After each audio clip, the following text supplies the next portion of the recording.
The champagne glass slipped from Wren Holloway's fingers the moment she heard the words. Your Grace, Lady Pemberton, wishes a word.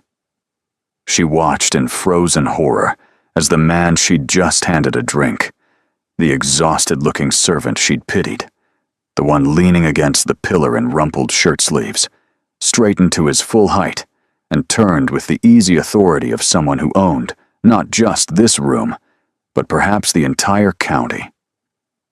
Tell Lady Pemberton I'll find her shortly, he said, his voice carrying a quiet command that made the footman bow deeply before retreating. The champagne glass lay shattered at Wren's feet, golden liquid seeping into the marble floor like spilled sunlight. She couldn't move, couldn't breathe, couldn't do anything but stare at the man who was most definitely not a servant. He turned back to her, and she saw it now. How had she missed it? The quality of his shirt, though unbuttoned at the collar and damp with perspiration. The signet ring glinting on his finger, heavy with ancestral weight. The way he held himself, not with the weariness of labor, but with the controlled tension of someone escaping something he couldn't name. You've gone rather pale, he observed, one dark eyebrow rising with what might have been amusement. Should I be offended? Wren's voice emerged as a croak, her throat suddenly dry as parchment. She cleared it desperately, heat flooding her face with such intensity, she thought she might actually ignite on the spot. I thought you were... a servant? His lips curved into something between amusement and genuine curiosity, an expression that transformed his severe features into something almost approachable. Yes, I gathered that when you pressed a glass into my hands and told me to sit down before I collapsed. Oh, God. She had said that. She'd actually ordered a duke to sit down. The words echoed in her memory with mortifying clarity. Your Grace, I am so terribly sorry. I didn't realize. You weren't wearing a jacket, and you looked so tired, and I assumed you assumed a servant might appreciate a moment's rest. And a drink. He studied her with unsettling intensity, those gray eyes cataloging every detail of her face, as if committing her to memory. Do you know, you're the first person tonight who's offered me either? Wren didn't know how to respond to that. Around them, the Pemberton ball continued in full splendor, hundreds of candles blazing in crystal chandeliers, an orchestra playing something elegant and vaguely familiar, ladies in silk and gentlemen in perfectly tailored evening coats swirling across the dance floor in practiced patterns. And here she stood in her borrowed dress that was 3 seasons out of fashion, having just commanded one of the most powerful men in England to take a seat. I should go, she managed, already stepping backward, her heel crunching on a shard of broken glass. Please forgive the intrusion, Your Grace. I meant no disrespect. Wait. The single word stopped her cold, carrying an authority that seemed to come as naturally to him as breathing. You haven't told me your name.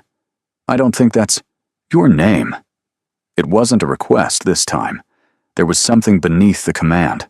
Curiosity, perhaps, or something she couldn't identify.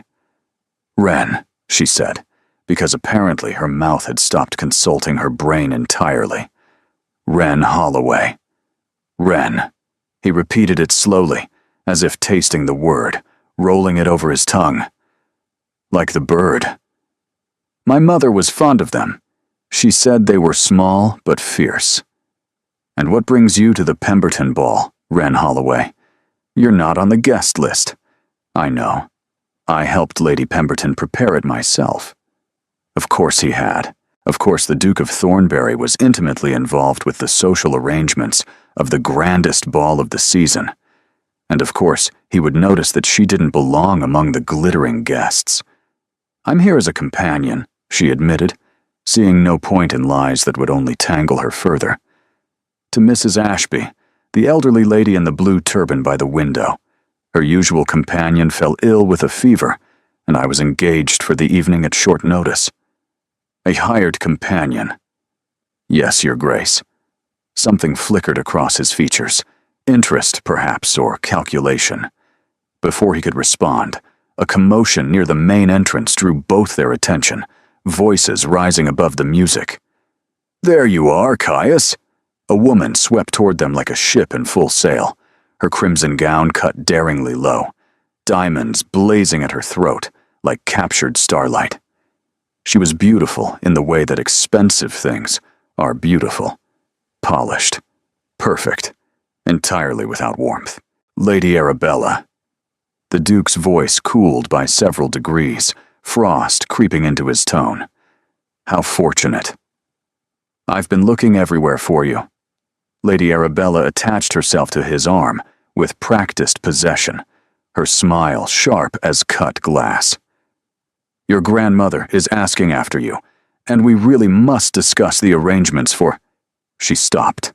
Her gaze landed on Ren with the focused precision of an arrow finding its target. "Who is this?" The question carried layers of judgment. The borrowed dress, the unfashionable hair, the obvious lack of jewels or status.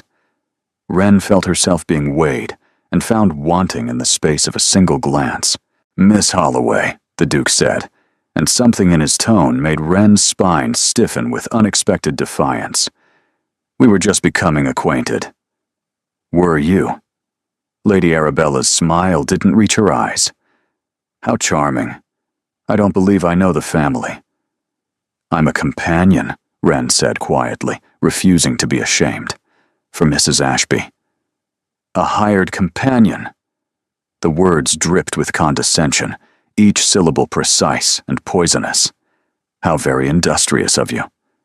Ren met her gaze directly, refusing to shrink beneath the weight of her disdain. "We can't all be born to diamonds, my lady." The silence that followed was absolute. Lady Arabella's expression froze, her perfect features hardening into something ugly. The Duke made a sound that might have been a cough or a strangled laugh, and Ren realized, with dawning horror, that she'd just insulted a woman who could destroy her with a single word to the right hostess. What had she done? Lady Arabella's fingers tightened on the Duke's arm, her knuckles whitening against his sleeve like claws seeking purchase. "Did you hear what she just said to me, Caius? This servant spoke to me with such impertinence. Surely you won't allow such disrespect to stand." "She's not a servant," the Duke interrupted smoothly, his voice carrying that same quiet authority that seemed to come so naturally to him. "She's a companion. There's a distinction, though I understand, if the nuance escapes you." The temperature around them plummeted to something approaching Arctic. Lady Arabella's beautiful face contorted briefly, a flash of rage breaking through the porcelain mask, before smoothing into a facade of wounded dignity. "I see." Her voice could have frozen champagne in its glass. "Well, your grandmother will certainly be interested to hear about your choice of conversation partners this evening, if you'll excuse me." She swept away in a rustle of crimson silk, leaving Ren alone with the Duke once more. Several nearby guests quickly averted their gazes, pretending they hadn't been watching with rapt attention. "You shouldn't have done that," Ren said immediately, her voice low and urgent. "She'll make you pay for embarrassing her." "Lady Arabella has been making me pay for various imagined offenses since we were children sharing a nursery at country gatherings." The Duke's tone held weary familiarity, the exhaustion of someone who'd fought the same battle countless times. "One more won't signify. But what concerns me more is what she'll do to you." His gray eyes met hers with unexpected directness, something almost like concern flickering in their depths. "You realize you've just made an enemy of one of the most vindictive women in London society." Ren's stomach dropped like a stone cast into deep water. She did realize, now that the rush of defiance had faded and cold reality crept back in. Mrs. Ashby would dismiss her the moment Lady Arabella whispered in her ear, and if Lady Arabella chose to spread word that Ren was difficult, impertinent, unsuitable, no respectable family would hire her again. One moment of pride, and she'd destroyed her only means of income. "I should find Mrs. Ashby," she said, her voice steadier than she felt, though her hands trembled at her sides. "I should explain before Lady Arabella." "Wait." The Duke stepped into her path, blocking her retreat. "There may be another option." "I don't see how—" "Come with me." He glanced around at the curious faces beginning to turn their way, drawn by the spectacle. "Somewhere private. This isn't a conversation for public consumption." Every instinct screamed that following a Duke into a private room was the height of impropriety. Her mother's voice echoed in her mind, warning of exactly this sort of situation. But what did propriety matter when her reputation was already in tatters? He led her through a side door into a small study lined with books and leather furniture. The noise of the ball faded to a distant murmur as he closed the door behind them, sealing them in silence. "You're wondering why I was hiding by that pillar," he said without preamble, turning to face her. "Without my jacket. Looking like, as you so eloquently put it, a servant about to collapse. The thought had occurred to me, Your Grace. I was escaping." He moved to the fireplace, resting one arm on the mantel with the exhausted grace of someone who'd been performing all evening and desperately needed to stop. "My grandmother, the Dowager Duchess of Thornbury, has decided that this season is the season I must marry. She's arranged this entire ball in coordination with Lady Pemberton for the sole purpose of pushing Lady Arabella into my path at every opportunity." Wren's brow furrowed. "Lady Arabella expects to marry you?" "Lady Arabella expects to become a duchess. I happen to be the most convenient means to that end." His jaw tightened, muscle flickering beneath the skin. "Her family has connections my grandmother values. Her fortune would restore the estates my father neglected in his final years. On paper, she's the perfect match. But you don't want to marry her." "I don't want to marry anyone." The words came out flat, final, carrying the weight of absolute conviction. "But my grandmother won't accept that answer. She's been parading eligible women past me for 6 months straight, and Lady Arabella is her current favorite. Tonight's ball was supposed to end with an unofficial announcement of our courtship." Wren understood now why he'd been hiding without his jacket, seeking a moment's peace in the shadows. But she didn't see how any of this concerned her. "I'm sorry for your difficulties, Your Grace, but I still don't understand why you've brought me here." "Because you gave me something tonight that no one else has in months." He turned to face her fully, his gray eyes intent and searching.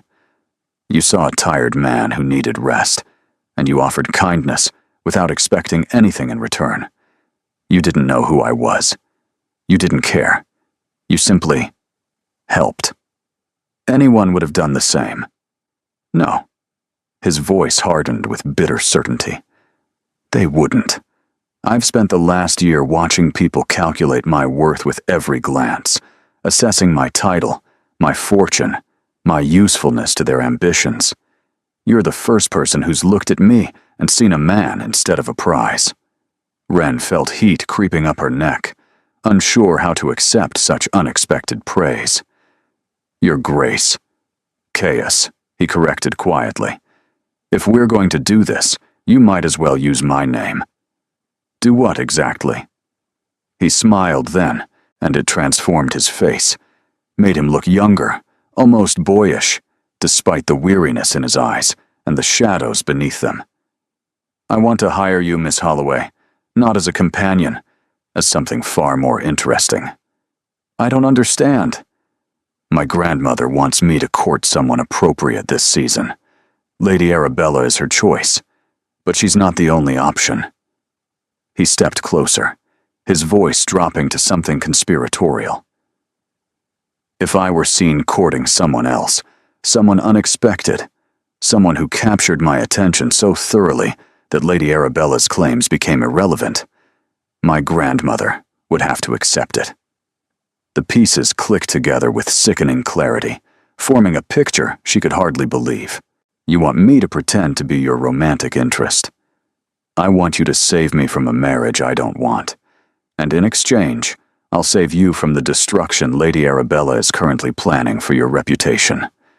His gaze held hers, steady and unflinching. "You'll live at Thornbury House as my sister's guest.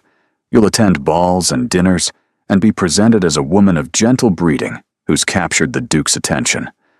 When the season ends, we'll part amicably, and you'll have connections and references that will open doors you can't currently imagine."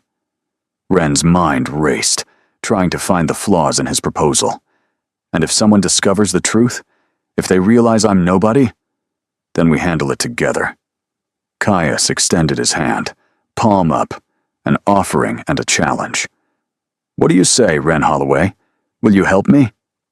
The question hung between them like a held breath, heavy with possibility, and somewhere beyond the study door, Ren heard Lady Arabella's voice raised in indignation, demanding to know where the Duke had gone. Ren stared at his outstretched hand, as if it might bite her. "You're asking me to lie," she said slowly, working through the implications. "To deceive your entire family, your grandmother, all of society. I'm asking you to play a role." His hand remained steady, patient as stone. "One you're uniquely qualified for, as it happens." "How am I uniquely qualified to impersonate someone worthy of a Duke's attention?" "Because you're not impersonating anything." Caius lowered his hand, but his gaze didn't waver from her face. "You are a gentleman's daughter, aren't you? Your posture, your speech, and the way you hold yourself, these aren't things that can be taught overnight. You've had instruction." Ren's throat tightened with old grief. "My father was a merchant, successful once. My mother insisted we learn how to conduct ourselves properly, should fortune ever smile upon us. And then? And then my father trusted the wrong partner." The old wound ached as she spoke, familiar as a scar. "Lost everything in a shipping venture that turned out to be fraud. We kept the appearance of gentility while selling the silver and taking in boarders. Mother taught me to be a companion, because it was the only respectable work I was qualified for. She expected pity, or worse, dismissal. Instead, Caius nodded as if she'd confirmed something he already suspected. So you know how to move in these circles. You know the rules, the expectations, the performances required. You've simply been watching from the margins instead of participating. There's a significant difference between knowing the steps and dancing them, Your Grace." "Caius," he reminded her gently. "And I disagree. The only difference is opportunity. I'm offering you one." Lady Arabella's voice grew louder outside the door, joined now by other, more imperious tones. Ren recognized the crisp authority of an older woman, accustomed to being obeyed without question. "That would be my grandmother," Caius said dryly. "Looking for her wayward grandson, no doubt. We have perhaps 2 minutes before she finds us, at which point I'll be subjected to another lecture about duty and legacy, and the importance of securing the Thornbury line. And what happens if she finds us here together? Alone? Either scandal that ruins us both, or—" He met her eyes with calculated intensity. "The beginning of a story we can control." Ren's pulse thundered in her ears like distant drums. "You're manipulating the situation. I'm offering you a choice. You can leave through that door, face Lady Arabella's vengeance, and return to whatever modest circumstances you came from, or you can stay. And when my grandmother enters, I'll introduce you as the woman who's captured my interest this evening. She'll never believe that. She'll believe her eyes when she sees us standing close enough to share secrets." He stepped nearer, proving his point, close enough that she could smell cedar and sandalwood on his skin. "She'll believe the gossip that will spread within the hour about the Duke of Thornbury, abandoning Lady Arabella to have private conversation with an unknown woman. The story is already being written, Ren. The only question is whether you want a role in it." The door handle rattled violently. "Caius!" The imperious voice rang out like a bell. "I know you're in there. Open this door immediately." Ren made her decision in the space of a heartbeat. Perhaps it was madness. Perhaps it was desperation. Perhaps it was something else entirely. The look in his eyes when he'd told her she was the first person to see him as a man instead of a prize. "I have conditions," she whispered rapidly. Surprise flickered across his features. "You're negotiating? Now? If I'm going to risk everything, I want terms." She lifted her chin, meeting his gaze directly. "First, my family is told I've taken a position as your sister's companion. Nothing about arrangements or courtships. A respectable explanation for my absence. Done. Second, when this ends, I want genuine references. Letters of introduction that will help me find proper employment. Not charity, earned recommendations." The door handle rattled again, more violently, the wood groaning in protest. "Agreed," Caius said. "What else?"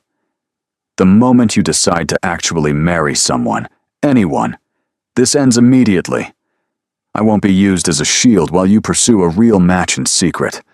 I'm helping you avoid an unwanted marriage, not facilitating a wanted one." Something shifted in his expression. Respect, perhaps, or reassessment. "You have my word. Then, we have an arrangement." The door burst open with enough force to rattle the paintings on the walls.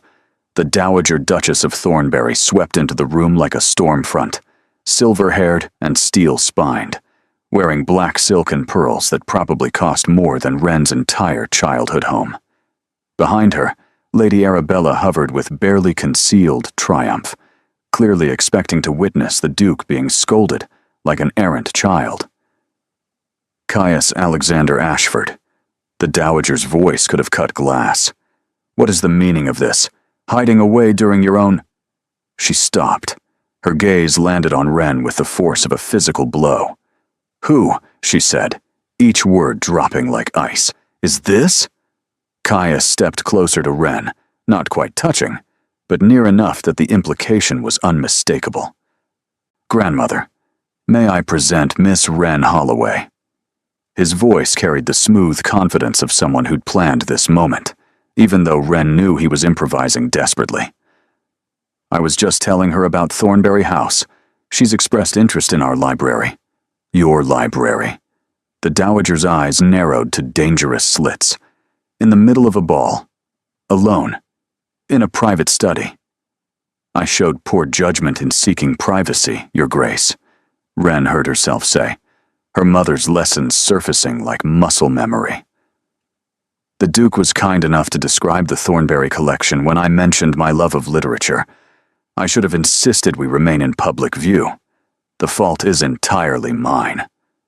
It was the right thing to say, taking blame while subtly emphasizing that Caius had been kind rather than improper. The Dowager's expression flickered with something that might have been grudging acknowledgement. "Holloway," she repeated slowly, testing the name. "I don't recognize the family." "My father was Edward Holloway, Your Grace, a merchant from Hertfordshire. We are not connected to your circles." Lady Arabella made a sound of satisfaction from the doorway. "A merchant's daughter. How illuminating." "Lady Arabella." Caius's voice went cold as winter frost.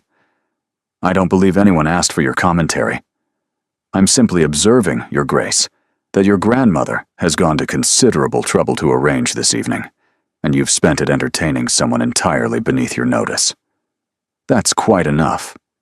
The Dowager's voice cracked like a whip, silencing all other sound. "Lady Arabella, return to the ball. This is a family matter." For a moment, Lady Arabella looked ready to argue, her beautiful face flushing with indignation. Then, with a smile that promised future retribution, she retreated, closing the door behind her with pointed care. The Dowager turned back to Wren with the focus of a hawk, spotting a field mouse.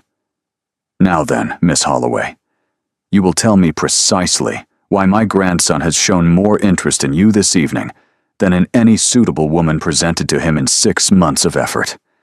And you will tell me the truth, because I assure you, I will know if you're lying." Wren glanced at Caius. He gave her an almost imperceptible nod. She took a breath and began. The Dowager's question hung in the air like a blade waiting to fall. Wren felt Caius tense beside her, ready to intervene, but she placed her hand briefly on his arm, a gesture that didn't go unnoticed by the older woman, whose eyes tracked the movement with predatory interest. "The truth, Your Grace, is quite simple," Wren said, keeping her voice steady despite her racing heart. "I mistook your grandson for a servant."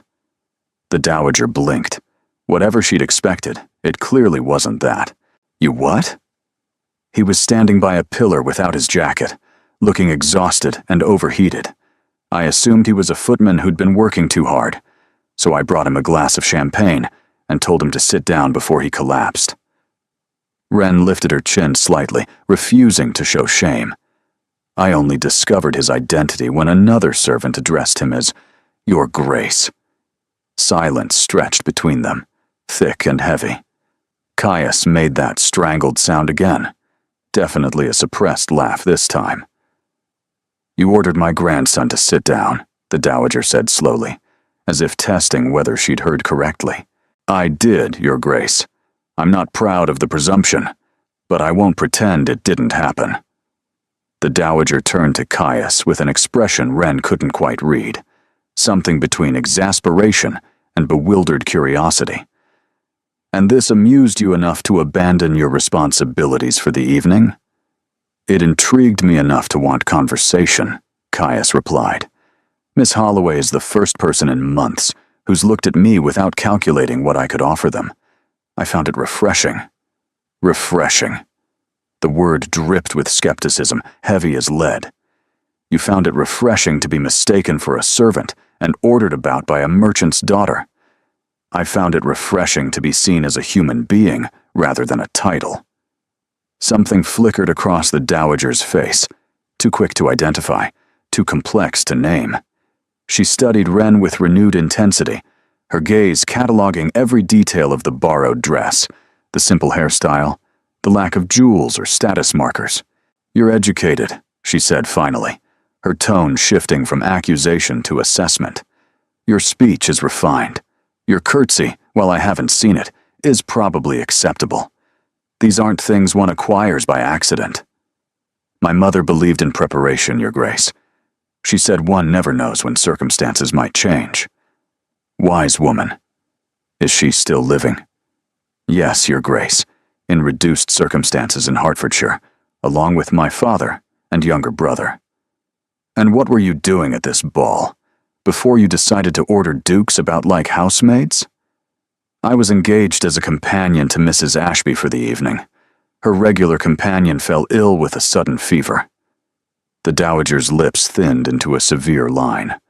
"A hired companion, working for wages. Honest work, Your Grace, nothing to be ashamed of." "Did I say it was?" The words snapped out, sharp as a slap. "I asked a question. I didn't offer judgment." Wren held her ground, though her breath came short with anxiety. "Forgive me. Your Grace. I'm accustomed to judgment on that particular subject. From people like Lady Arabella, no doubt." The Dowager waved a dismissive hand, her rings catching the candlelight. "That woman has the breeding of a thoroughbred and the temperament of a wasp. My grandson could do worse, but he could certainly do better." Wren blinked, startled by the unexpected criticism of Lady Arabella. She'd assumed the Dowager fully supported the match. "Don't look so surprised," the Dowager continued, reading her expression with unsettling accuracy. "I'm not blind to her faults. I simply considered them manageable in exchange for her connections and fortune. But if Caius has found someone who interests him more—" She trailed off, her gaze sharpening to a point. "Has he, Miss Holloway? Interested you more than Lady Arabella, I mean?" It was a trap. Wren recognized it immediately. Answer yes, and she'd be admitting to designs above her station. Answer no, and she'd undermine the entire fiction they were constructing. "I think, Your Grace, that your grandson interests himself." Wren chose her words carefully, navigating the treacherous waters. I'm simply the first person who didn't bore him with obvious ambitions." The dowager stared at her for a long moment, something unreadable working behind her eyes. Then, incredibly, she laughed, a short, sharp bark of genuine amusement that transformed her severe face. "Oh, you are clever. I see why he likes you." She turned to Caius, her expression sobering quickly. "This is madness, you realize. The scandal alone—" "There's no scandal yet," Caius interrupted firmly. "Only curiosity. And curiosity can be shaped into whatever narrative we choose. Miss Holloway has agreed to visit Thornbury House as Isolde's guest. A respectable arrangement. A new friend for my sister. Someone to keep her company during the season." The dowager's eyes narrowed dangerously. "Isolde doesn't need a companion. She has more friends than she can count." "Then one more won't be remarkable." Caius's voice held quiet steel. "Grandmother, I've done everything you've asked for 6 months. I've attended every dinner, every ball, and every excruciating music hall you've arranged. I've endured Lady Arabella's constant presence and her mother's transparent scheming. I'm asking for one thing in return: time. Space to breathe. Miss Holloway provides both. By pretending to court her? By appearing interested enough that Lady Arabella stops circling like a shark scenting blood." The door burst open again, this time admitting a young woman in pale blue silk, dark hair escaping its pins and wild curls, cheeks flushed with excitement and exertion. "Is it true?" She practically bounced into the room, ignoring all propriety.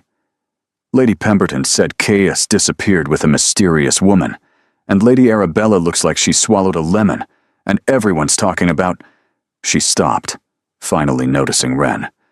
"Oh, you must be her." "Isolde."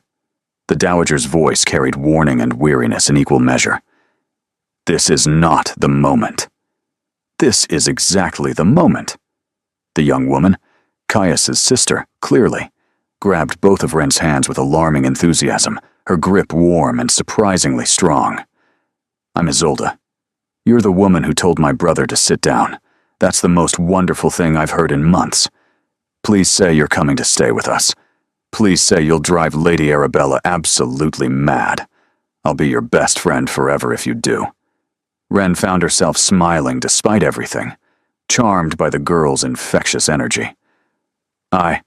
"She's coming," Caius said firmly. "As your guest, Isolde, your new friend from the ball." Isolde's grin could have lit chandeliers. "Perfect. Absolutely perfect. Oh, this is going to be wonderful." The dowager sighed heavily, the sound of someone who had long since lost this particular battle. "I see I'm outnumbered." "You're outnumbered," Isolde agreed cheerfully, "and you secretly love it. Come on, Miss Holloway. Let's escape before grandmother changes her mind or finds another lecture to deliver." She tugged Wren toward the door, leaving Caius alone with the dowager. As Wren glanced back over her shoulder, she saw the older woman lean close to her grandson, her voice dropping to a murmur Wren couldn't hear. Whatever she said made Caius's expression tighten with something like pain. But then Isolde pulled her into the corridor, and the conversation was lost behind a closing door. The carriage to Thornbury House departed at midnight, spiriting Wren away from the Pemberton ball, like something from a fever dream she couldn't quite wake from. Isolde chattered the entire journey, filling the darkness with stories about London society, gossip about Lady Arabella's previous failed pursuits, and detailed descriptions of every room at Thornbury House. The dowager sat in rigid silence, watching Wren with an expression that revealed nothing, her eyes glittering in the shadows like a cat's. Caius had remained behind to manage the social fallout, promising to follow in the morning.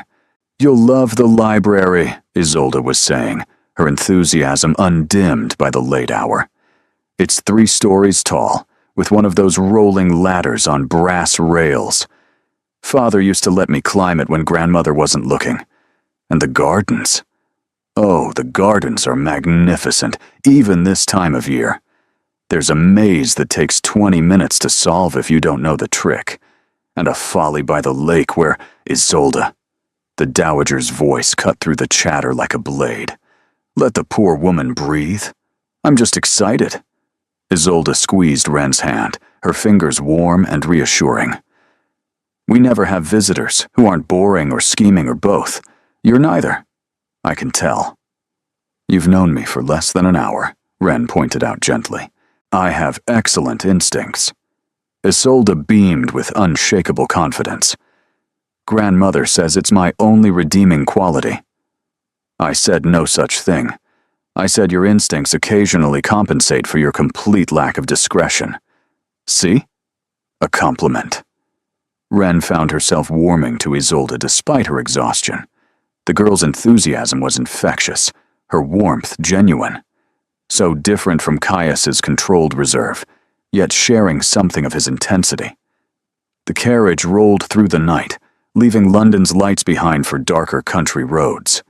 Ren pressed her face to the window, trying to see anything in the moonlight, but shadows swallowed the landscape whole. She must have dozed, because the next thing she knew, Isolde was shaking her arm gently. We're here. Wake up. You have to see it properly. Ren blinked, disoriented, and stepped out of the carriage into cold night air that smelled of grass and wood smoke, and something floral she couldn't name. Thornbury House rose before her like something from a Gothic novel. Pale stone gleamed in the moonlight, towers and turrets reaching toward the stars like fingers grasping at heaven. Windows stretched across 3 visible floors, dark now, but promising warmth within. The entrance was flanked by columns that made her feel very small indeed. She couldn't find words adequate to the sight. Excessive, Isolde supplied cheerfully. Grandmother's word. Father called it characterful. Caius calls it a money pit. She linked her arm through Ren's with easy familiarity. I call it home. Come on, Mrs. Blackthorne will have prepared your rooms. Inside was even more overwhelming. Marble floors reflected candlelight from chandeliers overhead, the crystals throwing rainbows across the walls. Paintings of stern ancestors lined the corridors, generations of Ashfords staring down at the merchant's daughter, who'd somehow stumbled into their midst. Ren's borrowed shoes clicked against the stone, too loud in the echoing space, announcing her presence to every ghost in the building. The East Wing, Isolde was saying, leading her up a sweeping staircase with a banister polished smooth by centuries of hands. You'll be near me. We can visit back and forth without Grandmother knowing. Her rooms are in the West Wing. She can't hear anything that happens on this side of the house. Should I be concerned about what you're planning? Only good things. Late-night conversations, smuggled sweets from the kitchen, perhaps some mild scheming against Lady Arabella. Isolde's eyes sparkled with mischief. Nothing too scandalous, probably. They reached a corridor lined with doors, each one polished to a gleam and fitted with brass handles that shone like gold. Isolde stopped before the third door on the left. The Rose Suite, she announced, pushing it open with a flourish. Best guest rooms in the house. Grandmother will hate that I put you here. Ren stepped inside and felt her breath catch in her throat. The room was beautiful. Soft rose wallpaper patterned with climbing flowers. A 4-poster bed with silk hangings the color of cream. A fireplace already crackling with warmth. A writing desk sat by tall windows that would overlook the gardens in daylight. The wardrobe alone was larger than Ren's bedroom at home. There's a sitting room through that door, Isolde pointed, and a dressing room beyond that. I've already sent word to the modiste. She'll come tomorrow for fittings. We'll need morning dresses, afternoon dresses, evening gowns, ball gowns. Isolde. Ren turned to face her, overwhelmed by the enormity of what was happening. I can't accept all this. I'm supposed to be your companion, remember? This is too much. Nonsense. You're my friend. Friends don't stay in the servants' quarters. Isolde squeezed her hands earnestly. Besides, we need to make this convincing. If you're going to capture my brother's attention publicly, you need to look the part. I'm not actually trying to capture his attention. Aren't you? Isolde tilted her head, studying her with unexpected shrewdness that reminded Ren of the Dowager. Maybe not. But something captured his tonight. I've never seen him look at anyone the way he looked at you in that study. Before Ren could respond, a soft knock announced the arrival of a maid, a young woman with auburn hair and kind eyes that crinkled at the corners. Miss Holloway, I'm Darcy. I've been assigned as your lady's maid during your stay. She curtsied neatly. I've prepared a bath if you'd like, and laid out a nightgown. Is there anything else you need? A bath, a lady's maid, a room fit for royalty. 12 hours ago, Ren had been calculating whether she could afford new stockings before winter. Thank you, Darcy. A bath sounds wonderful. Isolde embraced her impulsively, wrapping her in warmth. Sleep well. Tomorrow the adventure begins properly. She disappeared in a whirl of blue silk, leaving Ren alone with Darcy and the surreal awareness that her entire life had shifted on its axis. As Darcy helped her undress, another thing Ren wasn't accustomed to, she caught a reflection in the mirror. The borrowed ball gown hung loose now, looking even more obviously second-hand in this elegant setting. We'll have proper things for you soon, miss, Darcy said kindly, following her gaze with understanding. Lady Isolde has already made a list. She's very excited to have a guest. Does she not have many friends visit? Friends, yes, but not ones who make her laugh the way you did in the carriage. Darcy smiled warmly. The house has been rather gloomy lately, since the old Duke passed. Ren's attention sharpened like a blade. When did he die? 8 months ago, miss. Very sudden. His Grace, the young Duke, I mean, hasn't been the same since. None of them have, really. 8 months. Caius had been fighting off marriage pressure while still raw with grief. What was he like? Ren asked quietly. The old Duke? Darcy's expression softened with obvious affection. Kind, miss. Gentle. He used to come to the kitchens and steal biscuits like a boy, no matter how cook scolded him. His Grace, our current Duke, inherited his father's responsibilities, but not his ease with them. The old Duke made it look effortless. The young Duke makes it look like war. Ren sank into the bath Darcy had prepared, letting the warm water ease muscles she hadn't realized were tense. She was in over her head, pretending to belong in this world of dukes and dowagers, of silk gowns and 3-story libraries. One wrong step, and she'd be exposed, humiliated, cast out. But as she closed her eyes, she saw Caius's face when he'd told her she was the first person to see him as a man instead of a prize. Perhaps they were both drowning. Perhaps they could learn to swim together. Morning arrived with pale winter sunlight streaming through curtains Ren didn't remember closing. She woke disoriented, momentarily forgetting where she was. Then memory crashed back. The ball, the Duke, the impossible arrangement she'd agreed to, and she sat up so quickly she made herself dizzy. Darcy appeared almost immediately with tea and toast, her efficiency bordering on magical. Lady Isolde thought you might want breakfast in your room this morning, miss. The Dowager Duchess has requested your presence at 11 o'clock, in her private sitting room.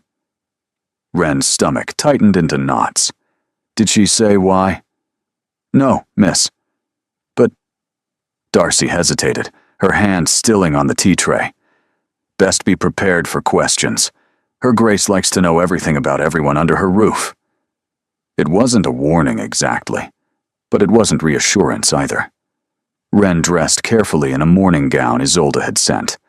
Soft gray muslin that was obviously new and obviously expensive. The face in the mirror looked like a stranger. Someone who might actually belong in a duke's household. The illusion was thin as paper. At precisely 11 o'clock, a footman escorted her through corridors she hadn't seen the night before. Thornberry House was even larger than she'd realized, a maze of rooms and galleries that could swallow her modest family home 100 times over. The Dowager's sitting room was surprisingly intimate. A fire burned in the grate, casting dancing shadows. No lamps were lit, but sunlight warmed the space through tall windows overlooking the gardens. It smelled of lavender and old books. The Dowager herself sat perfectly straight in a wingback chair, embroidery in her lap that she clearly wasn't working on. "Close the door," she said by way of greeting. "Sit. We have much to discuss." Wren obeyed, folding her hands in her lap and waiting with what she hoped was composure. "I've made inquiries about your family." The Dowager's voice was cool, clinical. "Edward Holloway, merchant of Hertfordshire. Successful until 7 years ago, when a partner absconded with the business's capital. Your mother, Margaret, née Pemberton, no relation to our hostess last night, was a vicar's daughter with pretensions of gentility. One brother, Simon, currently working as a clerk. The family takes in boarders to make ends meet." Each fact landed like a stone, heavy with implied judgment. Wren kept her expression neutral. "You've been thorough, Your Grace. I'm always thorough." The Dowager set aside her embroidery with deliberate precision. "What interests me is not your circumstances, Miss Holloway. Poverty is not a crime, whatever Lady Arabella might believe. What interests me is your intentions. My intentions are exactly what His Grace described, to provide a distraction from Lady Arabella's pursuit until— Don't." The word cracked like a whip. "Don't recite the arrangement back to me as if I'm a fool. I know what my grandson proposed. I want to know what you actually want." Wren met her gaze directly, refusing to flinch. "What I want is irrelevant, Your Grace. What I need is to survive. Your grandson offered me a way to do that when Lady Arabella was preparing to destroy my reputation. I accepted. It's as simple as that. Nothing is ever simple where my family is concerned." The Dowager leaned forward slightly. "My grandson is grieving, Miss Holloway. He's been grieving for 8 months, and he shows no signs of stopping. He buries himself in estate work and parliamentary duties, and avoids anything that might require him to feel something genuine. Darcy mentioned the old Duke's passing. I'm sorry for your loss." "Don't be sorry, be careful." The Dowager's eyes glittered with something fierce. "My son was everything to Caius. Teacher, mentor, friend. When he died, something in Caius died with him. He's been going through the motions ever since, performing duty without actually living." Wren thought of the exhausted man by the pillar, hiding from his own ball. "Is that why you've been pushing him to marry? To force him back to life?" The Dowager's expression flickered with surprise. "You're perceptive. I'm not sure I like that." "I've had to be perceptive to survive, Your Grace." "Yes, I suppose you have."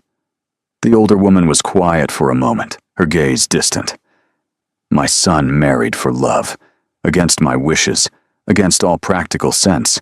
His wife, Caius's mother, was a country squire's daughter, with no fortune and no connections. I thought he was throwing himself away. Were you wrong?" "I was spectacularly wrong. The admission seemed to cost her something. They were happy. Truly, deeply happy. When she died giving birth to Isolde, my son never recovered. He spent 19 years alone rather than replace her." The Dowager's voice hardened. "And now Caius is doing the same thing, burying his heart rather than risking it again. Only instead of widowhood, he's using duty as his excuse." Wren processed this slowly.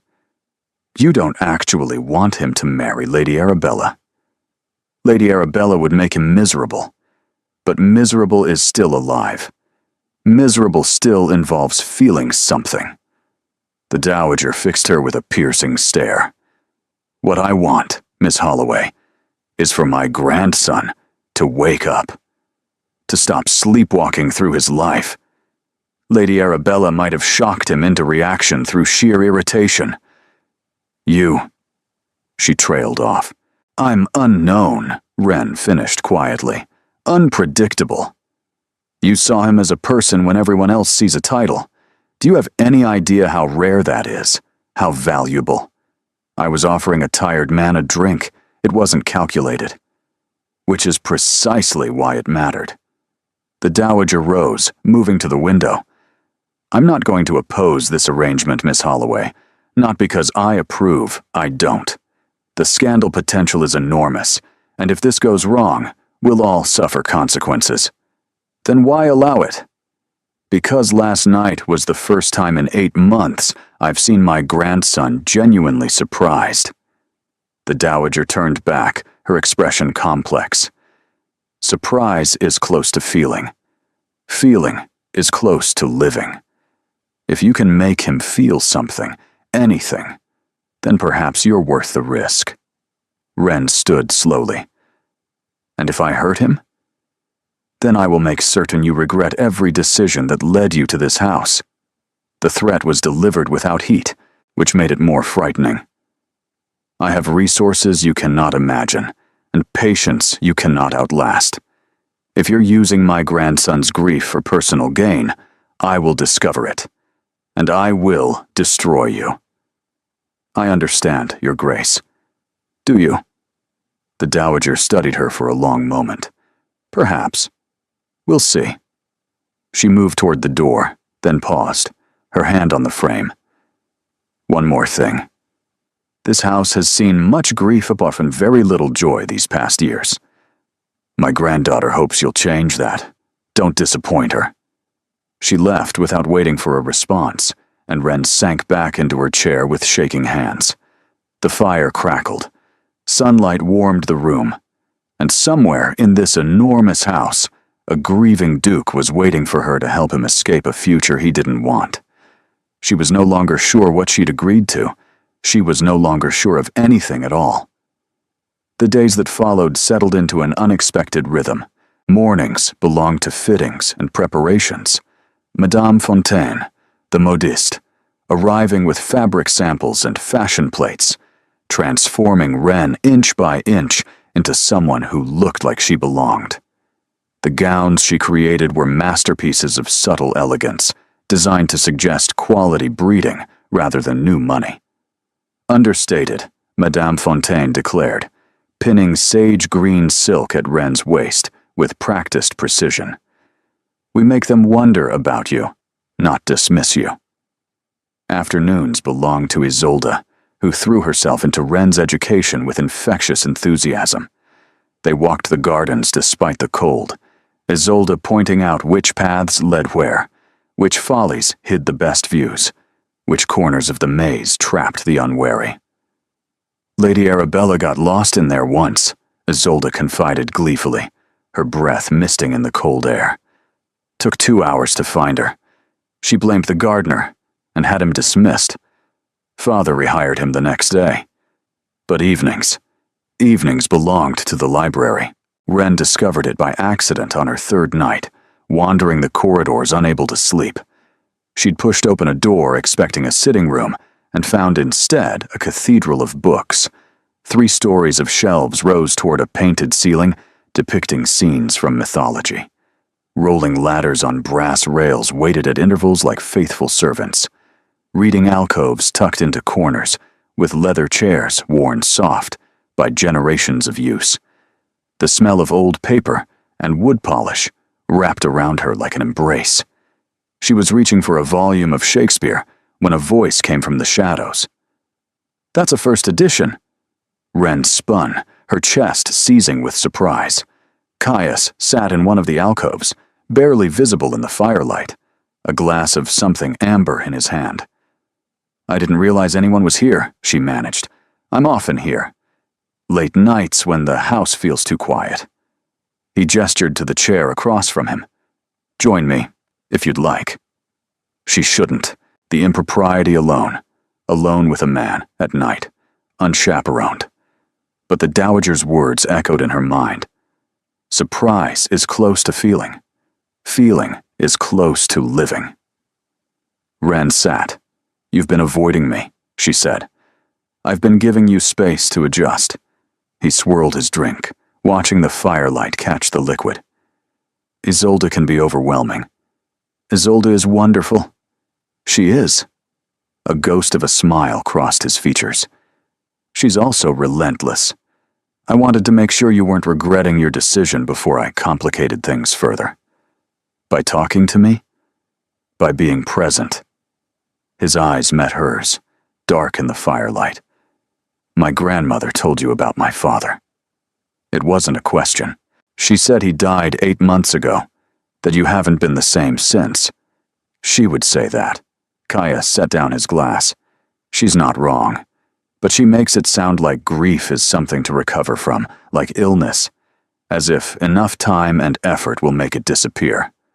Doesn't it? I don't know. I'll tell you when I find out. He was quiet for a moment. My father was the best man I've ever known. Patient, wise, genuinely good. He made being Duke look easy because he believed in it. Believed that privilege came with responsibility, that our position existed to serve others, not ourselves. And you don't believe that? I believe it. I'm just not sure I can live it the way he did. Caius rose, moving to the shelves, his back to her. He had my mother, you see. For 10 years, he had someone who saw him clearly, who shared the burden. After she died, he had us, Isolde and me. He wasn't alone. Ren heard what he wasn't saying. And you feel alone. I am alone. The words were flat, matter of fact. I have a grandmother who wants me to produce heirs, a sister who wants me to be happy, and 100 acquaintances who want access to my title. I have no one who simply knows me. Maybe, Ren said carefully. That's because you don't let anyone close enough to try. He turned, and something vulnerable flickered across his features. Is that what you're doing? Trying. I'm sitting in your library at midnight, discussing grief with a man I met 4 days ago. I'm not sure what I'm doing. That surprised a laugh out of him, genuine, unexpected, transforming his face into something younger and lighter. That makes 2 of us. The tension in the room shifted, not disappeared, but changed into something warmer, more comfortable. Tell me about him, Ren said. Your father. Not how he died, how he lived. Caius returned to his chair, closer this time. He loved terrible jokes. The worse the pun, the harder he'd laugh. Drove grandmother absolutely mad. Give me an example. He once told the Archbishop of Canterbury that he was feeling purely after church. Caius's voice carried reluctant affection. I was 12. I thought I'd die of embarrassment. Ren covered her mouth, trying not to laugh. He also sang, Caius continued.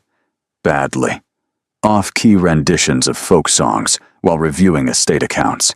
The servants learned to knock very loudly before entering his study. He sounds wonderful. He really was. The grief was there, raw beneath the words. But so was love.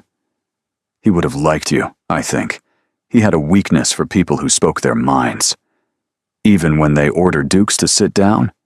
Especially then. Caius's gaze held hers. He told me once that the measure of a person isn't how they treat those above them, but how they treat those they believe are beneath them. You thought I was a servant, and you offered me kindness. That would have mattered to him. Ren's throat tightened with unexpected emotion. My mother says something similar. She says manners exist to make others comfortable, not to prove our own superiority. Wise woman. I'd like to meet her someday. The implication hung between them, that there might be a someday, that this might extend beyond the season's end. Neither of them acknowledged it. The late-night conversations became routine after that. Not every night, but often enough to establish a pattern. Ren would find Caius in the library, or he would find her, and they would talk. About books, about family, about the small absurdities of aristocratic life. He told her about his education, his time at Oxford, the friends he'd made and lost. She told him about her father's business before it collapsed, the summer holidays by the sea, her brother's dreams of being a poet. They disagreed about Byron. Caius found him self-indulgent. Wren defended his passion and agreed about Shakespeare. The comedies were underrated, the tragedies over-celebrated. On the fifth night, Caius appeared with a book in his hands. "I want you to have this," he said, pressing the leather-bound volume into her hands.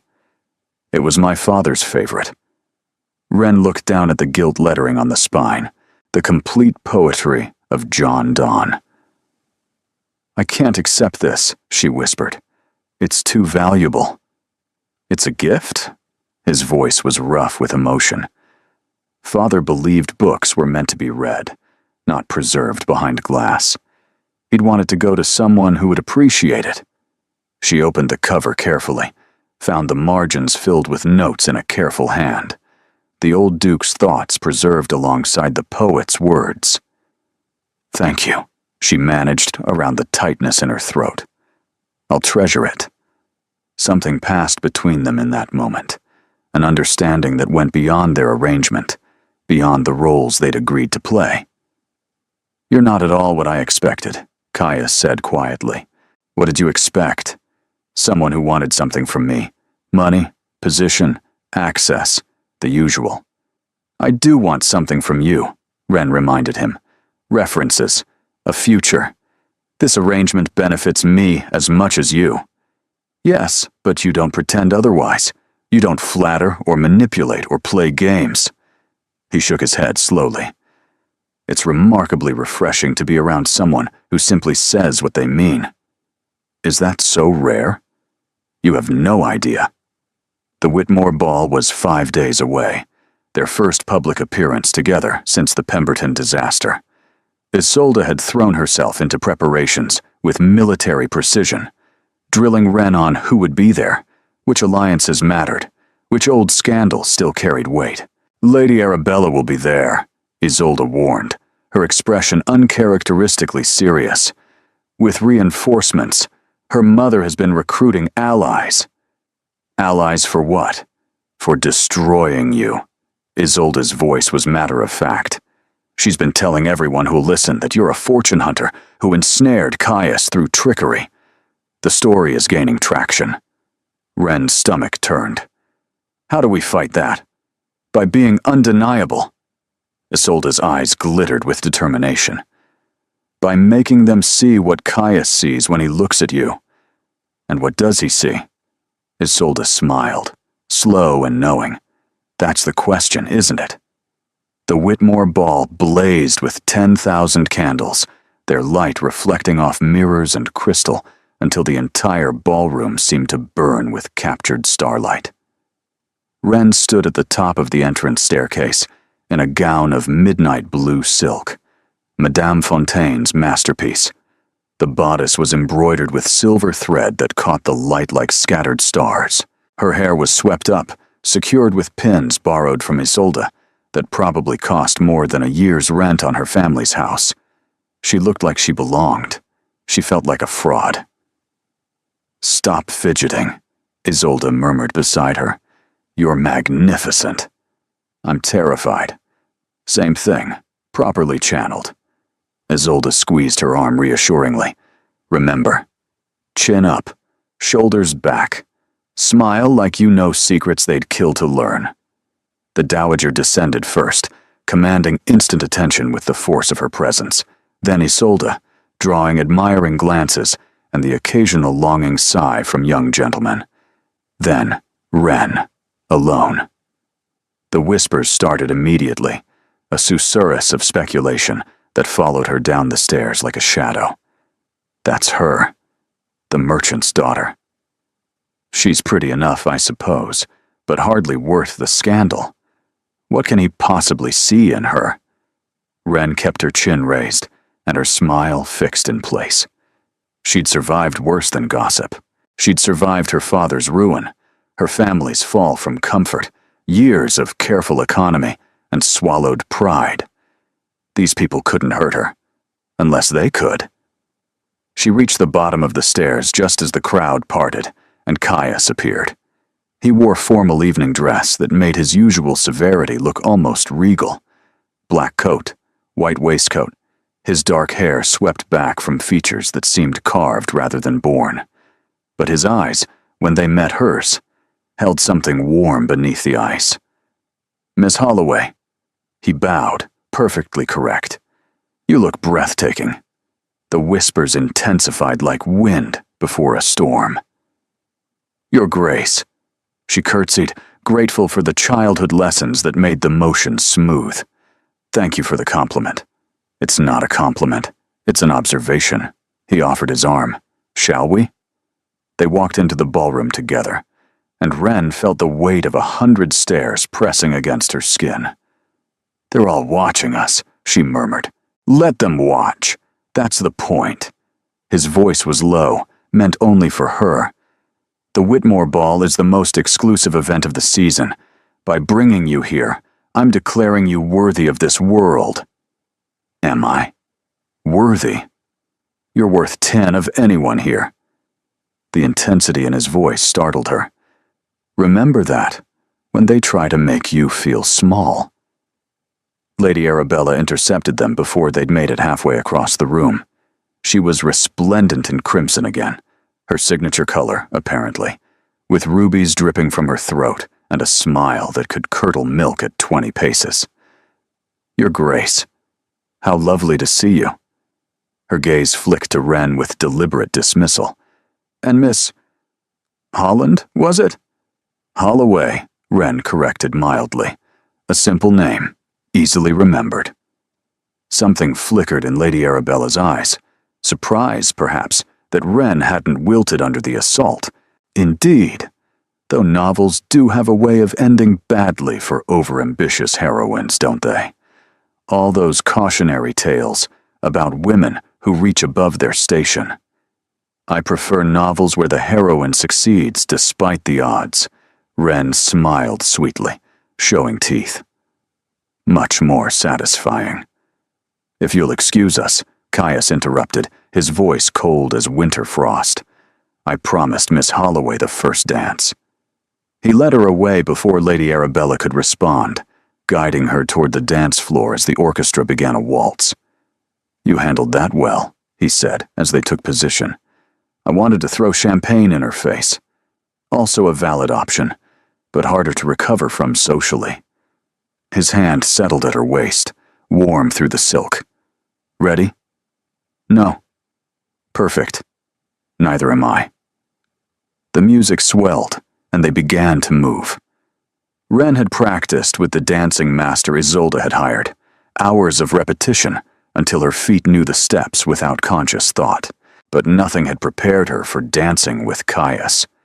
He moved with controlled grace, guiding her through turns and sweeps as if they'd danced together for years.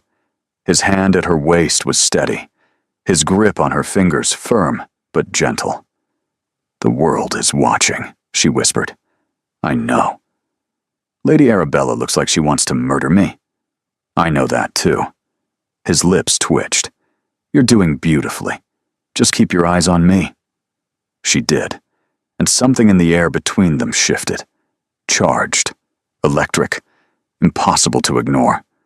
The waltz seemed to last forever, and end too soon.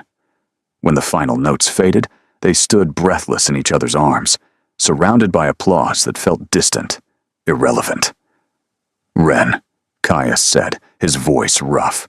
Whatever he'd meant to say was interrupted by Isolde appearing at his elbow. "Lady Pemberton wants a word. Something about her charity committee." Her eyes sparkled with knowing amusement. "I'll keep Wren company." Caius hesitated, clearly reluctant to leave, his hand lingering on Wren's arm. "Go," Wren said. "I'll be fine." He left, glancing back twice before the crowd swallowed him. Isolde grinned like a cat with cream. Well, that was convincing. It was a performance. Was it? Isolde's expression turned thoughtful. Because from where I stood, it looked like something else entirely. Before Wren could respond, a young lord appeared requesting a dance. Then another. Then another. She moved through the evening in a blur of music and conversation, aware always of where Caius was, who he was speaking with, whether his gaze tracked back to her. It did. Again and again, and each time their eyes met across the crowded ballroom, Wren felt something tighten in her chest, something that had nothing to do with performance, and everything to do with wanting something impossible. They escaped the ball separately, Caius trapped by parliamentary colleagues, Wren by exhaustion that went deeper than physical tiredness. She found herself in the Whitmore Library, almost by accident, seeking quiet among the books. It was smaller than Thornberry's magnificent collection, but comfortable, lined with leather-bound volumes that smelled of age and wisdom. Caius found her 20 minutes later. "I thought I might find you here." He closed the door softly behind him, sealing out the distant music. "You have a habit of seeking libraries. They're honest places. Books don't pretend to be anything other than what they are." "Unlike people?" "Unlike society." Wren ran her fingers along a shelf of leather spines. Tonight was exhausting. All that watching, all that judging. How do you bear it year after year? "I don't bear it. I endure it." He moved closer. "There's a difference. Is there? Bearing something implies acceptance. Enduring something implies survival." His voice dropped. "I've been surviving for 8 months, going through the motions, performing the role. Tonight was the first time I've felt anything other than numb." Wren turned to face him. The library was dim, lit only by a single lamp and the distant glow from windows overlooking the garden. In the shadows, Caius looked less like a duke and more like the tired man she'd met at the Pemberton ball. "What did you feel?" she asked quietly. "Alive." He stepped closer, close enough that she could see the pulse beating in his throat. "When we danced, when I held you, I felt present. Here. Real. It's been so long since anything felt real." "Caius, I know what we agreed. I know this is supposed to be an arrangement, a performance." His hand rose to cup her face, his touch impossibly gentle. "But I can't pretend anymore that it's only that." Her breath caught in her throat, her whole body trembling with anticipation and fear. "We can't. You're a duke. I'm nobody." "You're not nobody. You're the only person who's seen me clearly in years." His forehead dropped to rest against hers. "Tell me I'm imagining this. Tell me you don't feel it too." She should lie. Every rational thought screamed that she should lie, protect herself, and maintain the careful wall she'd built. Instead, she whispered, "I feel it." He kissed her. It wasn't careful or controlled or anything like a duke should be. It was desperate and tender, filled with longing, tasting of wanting something he'd never expected to want again. His hands tangled in her hair, scattering the expensive pins. Her fingers gripped his lapels, pulling him closer. The world outside ceased to exist. The ball, the gossip, the careful pretenses they'd constructed. There was only this. His lips on hers, her heart racing wildly. The terrifying exhilaration of falling without knowing where she'd land. When they finally broke apart, both breathing hard, Wren's world had tilted beyond recognition. "This changes everything," she said. "I know. Your grandmother will never accept it. Society will never accept it. I don't care." His eyes blazed with something fierce, something alive. "For 8 months, I've done everything everyone expected. I've been the proper duke, the dutiful grandson, the appropriate match. And I've been miserable. You make me want to live again. That's worth more than any approval. Caius, tomorrow. Meet me in the library at home. We'll discuss this properly. What we want, what's possible, what we're willing to risk." His thumb traced her cheekbone with devastating tenderness. "Just don't run. Don't disappear in the night because it's easier than facing this." "I won't," she promised. But even as she said it, Fear coiled in her stomach like a snake, because she knew, with terrible certainty, that something was about to go very wrong. The carriage ride home was silent, electric with unspoken words. Wren sat across from Isolde and the Dowager, hyper-aware of Caius beside her, their fingers almost touching on the seat between them. The darkness inside the carriage felt intimate, dangerous. Isolde kept glancing between them with barely concealed excitement. The Dowager watched with an expression Wren couldn't read, her eyes glittering in the shadows. They arrived at Thornberry House past midnight. Wren was heading toward the stairs when the Dowager's voice stopped her cold.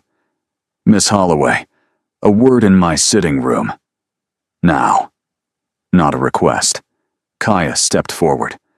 "Grandmother, whatever you want to say can be said to Miss Holloway privately." The Dowager's tone brooked no argument. "Go to bed, Caius. This doesn't concern you. If it concerns Wren, it concerns me." "Does it?" The Dowager's gaze sharpened. "How interesting." The silence stretched like a blade. "Go," Wren said quietly to Caius. "I'll be fine." He hesitated, clearly wanting to argue, but finally he nodded, squeezing her hand briefly before disappearing up the stairs. Wren followed the Dowager to her sitting room. The fire had died to embers. No lamps were lit. The Dowager stood by the window, silhouetted against moonlight, looking suddenly old. "I received a letter this evening," she said without turning. "From Mrs. Ashby, the woman you were hired to companion at the Pemberton ball." Wren's stomach dropped like a stone. She was most distressed to learn that her companion for the evening had somehow transformed into a Duke's houseguest. She felt deceived. "I can explain, can you?" The Dowager turned, and her expression was terrible.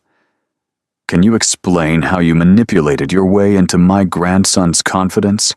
How you used a moment of vulnerability to position yourself for advancement?" "That's not what happened. Lady Arabella visited me this afternoon, before the ball." The words fell like stones. "She brought evidence, Miss Holloway.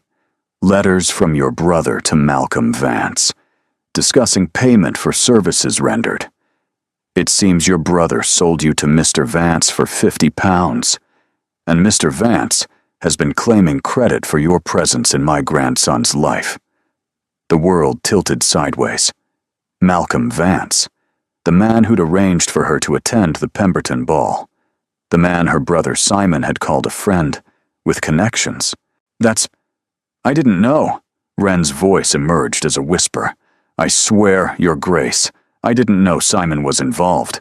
Malcolm said he needed a companion for an evening." "So you claim ignorance. How convenient." The Dowager's voice was ice. "Your brother profits. Mr. Vance profits. And you gain access to a grieving, vulnerable man who was desperate enough for connection to believe your kindness was genuine."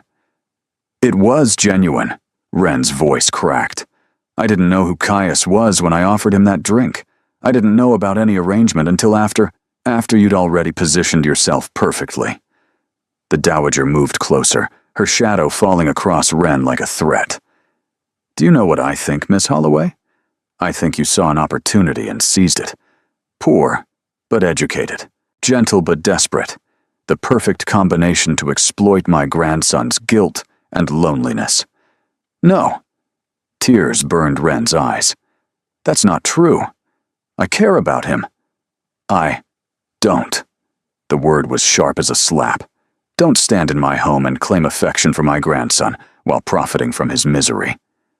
The Dowager's voice dropped to something cold and final. "You will leave tonight, quietly, without disturbing anyone. I've arranged a carriage to take you back to Hertfordshire. You will not contact Caius. You will not write to Isolde, and you will forget this household exists. But if I could just explain to Caius, if you try to contact him, I will ensure your family loses everything they have left. The boarding house, your father's remaining credit, your brother's position. Gone. I have resources you cannot imagine, Miss Holloway. Do not test them." Ren stood frozen, tears streaming silently down her face.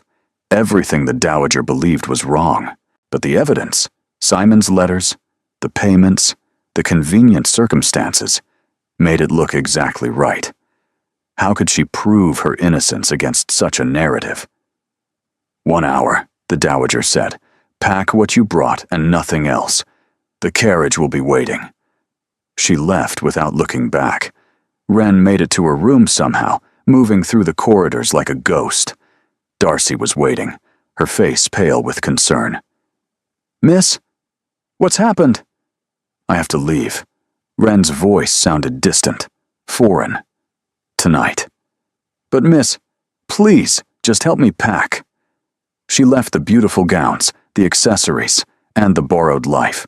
She took only what she'd arrived with, plus the volume of Dawn's poetry she couldn't bear to leave behind. At the door of the Rose Suite, she paused to write a note with shaking hands. "Caius, I'm sorry. It's not what you think." Nothing was what she says. "But I can't prove it, and staying will only hurt you more. Please don't look for me. Please forget I existed. Ren." She left the note on her pillow where he might find it. Then she walked out of Thornberry House, climbed into the waiting carriage, and watched through the window as everything she'd started to want disappeared into the darkness behind her. 3 days. 3 days of silence, of hiding in her family's cramped rooms, of deflecting her mother's worried questions and her father's knowing looks. 3 days of jumping at every sound, half hoping and half dreading that a carriage might appear with a duke demanding answers. None came. On the 4th day, Simon arrived. He burst through the door smelling of alcohol and self-satisfaction, waving a handful of banknotes. "I've done it, Ren. Finally pulled off something brilliant. Malcolm came through. £50 just for introducing you to the right people. And now, apparently, there's more coming. Something about the Duke being so pleased with the arrangement that—" He stopped, looked at her face, at her mother's horrified expression, at their father's quiet devastation. "What?" Simon's smile faltered. "What's happened?" "You sold me." Ren's voice was flat, empty, like a horse at auction. "You took money to put me in that Duke's path." "That's not— I didn't—" Simon went pale. "Malcolm said it was just a companion position, a good opportunity for you. I didn't know. What did you think would happen?" Ren stood, shaking with rage she'd been suppressing for days. "Did you think the Duke of Thornberry needed a hired companion? Did you think Malcolm Vance was suddenly interested in charitable placements? I thought—" Simon ran a hand through his hair. "I thought it was legitimate. Malcolm has connections. He said he could help you move in better circles, maybe find a proper position with a good family. The money was just evidence." Ren's voice cracked. "Evidence that I was part of a scheme to trap a grieving duke into marriage. The Dowager has your letters. Simon, she thinks I manipulated my way into her grandson's affections for profit. But you didn't. You didn't know anything about—" "It doesn't matter what I knew," Ren shouted. "It matters what it looks like. And it looks like my brother sold me to a con man who sold me to a duke." The room fell silent. Their mother pressed a hand to her mouth, tears streaming. Their father stared at the floor, shoulders bowed under the weight of yet another failure. Simon looked like he'd been struck. "I'm sorry," he whispered. "Ren, I'm so sorry. I never meant—" A knock at the door interrupted him.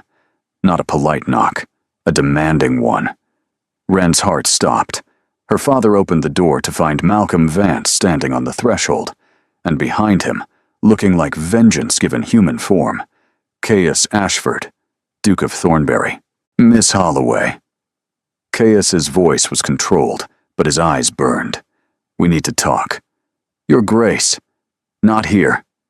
He glanced at her family, at the cramped parlor, at everything she'd never wanted him to see. "Somewhere private." Ren nodded numbly, pulling on her cloak and following him out.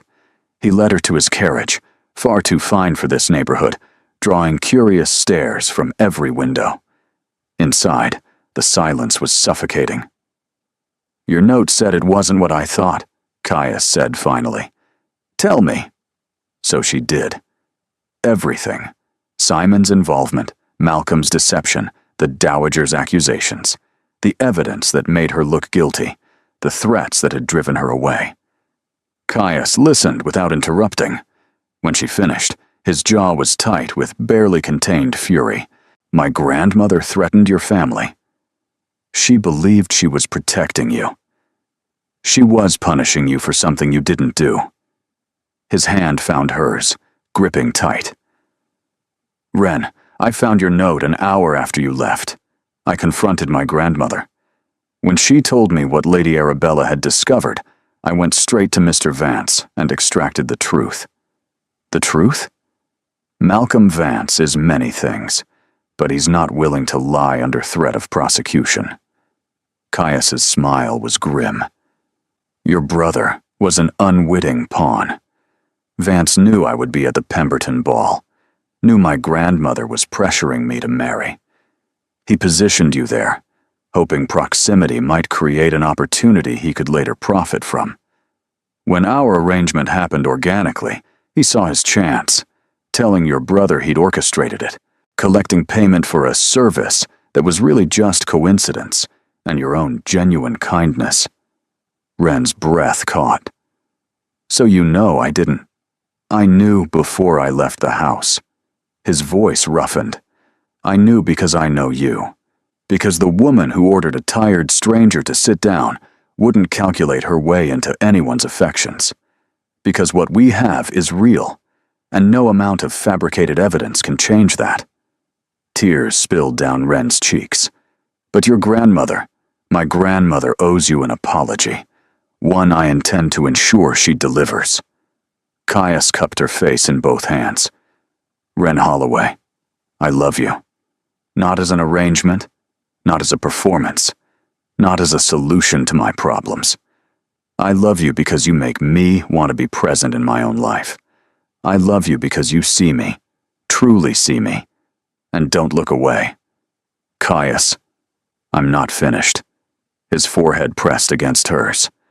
"I'm asking you to come back, not as my sister's guest, not as a companion, but as the woman I intend to marry, if you'll have me. You can't marry me. Society will never. Society can go hang." His voice was fierce. "I've spent my whole life doing what society expected. I married my duty, buried my father, and performed every role required of me. I'm done. I want to live, Wren. I want to live with you." She was crying properly now, tears and hope and fear tangled together. "What about your grandmother?" "My grandmother will accept what I choose, or she'll lose me entirely. I've made that clear." His thumbs wiped her tears. "Come home with me. Face them all with me, and let me spend the rest of my life proving that you're exactly where you belong." Wren looked at this man, this duke who'd hidden from his own ball, who'd trusted her with his father's poetry, who'd kissed her like she was the only real thing in his world. "Yes," she whispered. "Yes." He kissed her right there in the carriage, in full view of her neighbors' windows. And neither of them cared. The Ashworth Ball was the event of the season, the one everyone who mattered attended, the one where reputations were made or destroyed. It was also the night Caius chose to make his declaration. Wren stood at the top of the grand staircase in a gown of ivory silk, shot through with gold, the Thornberry diamonds blazing at her throat. The dowager had presented them that morning with stiff formality and something that might have been grudging respect. "If you're going to be a duchess," she'd said tartly, "you might as well look like one." It was as close to an apology as Wren expected to receive. Below, the ballroom glittered with candles and jewels and the cream of London society. Every eye turned upward as Wren descended on Caius's arm. The whispers were immediate. "She's back. After that scandal with the letters? I heard the Duke defended her publicly. Called Lady Arabella a liar to her face. Is he really going to— Surely he wouldn't. Caius led her to the center of the dance floor as the orchestra fell silent. "What are you doing?" Wren whispered.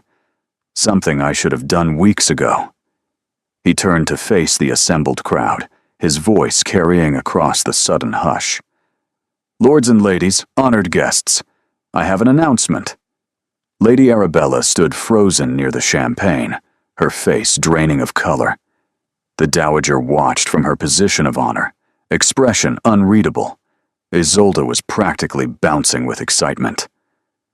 "Many of you have heard rumors about Miss Wren Holloway," Caius continued.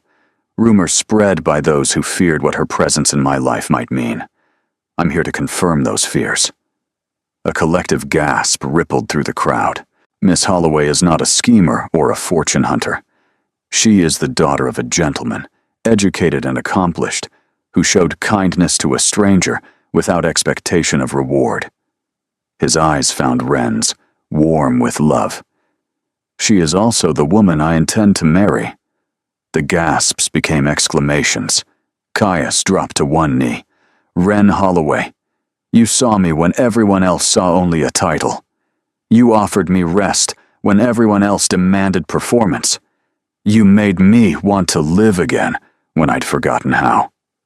He produced a ring, a simple band with a single diamond, nothing like the ostentatious pieces society expected. "Will you marry me?" The ballroom held its breath. Wren looked at the man kneeling before her, the Duke who'd hidden from his own ball, the grieving son who'd trusted her with his father's memory, the man who'd chosen her over everything expected of him. "Yes," she said, her voice clear and strong. 1,000 times, yes. He slid the ring onto her finger and rose to kiss her, right there in front of everyone.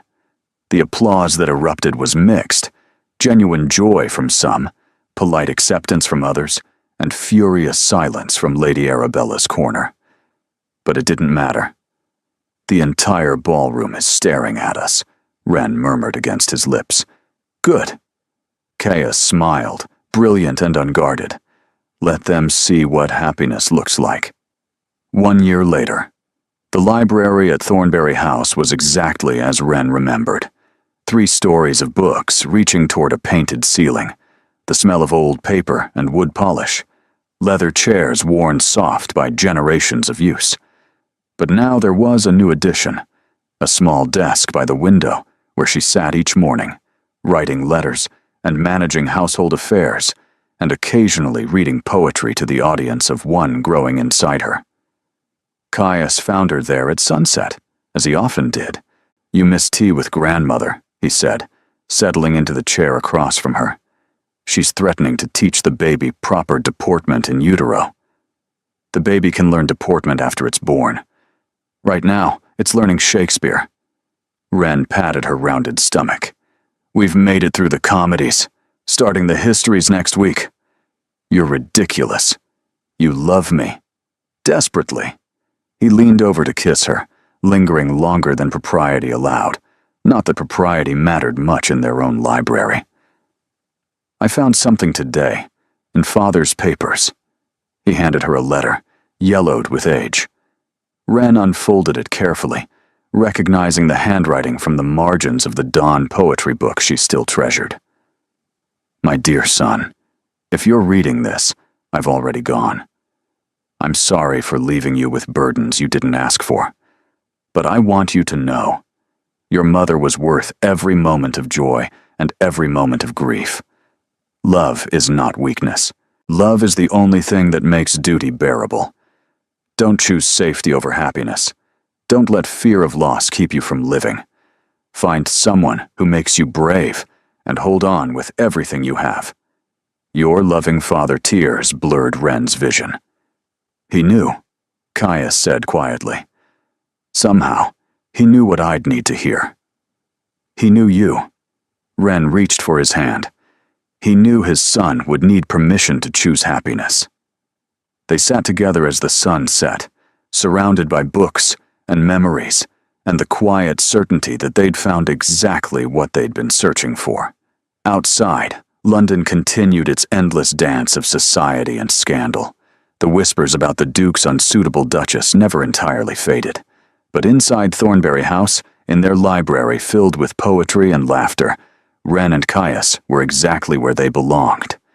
And every year, on the anniversary of the night they met, they attended the opera. Wren always fell asleep on his shoulder.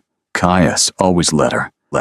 It was their tradition, their reminder, their proof that sometimes the best things in life begin with a simple act of kindness offered to a stranger who turned out to be so much more. Thank you for listening. Your presence here makes these stories possible. If this tale touched your heart, consider subscribing for more romances that believe in love, in courage, and in the extraordinary moments hidden in ordinary kindness. Until next time.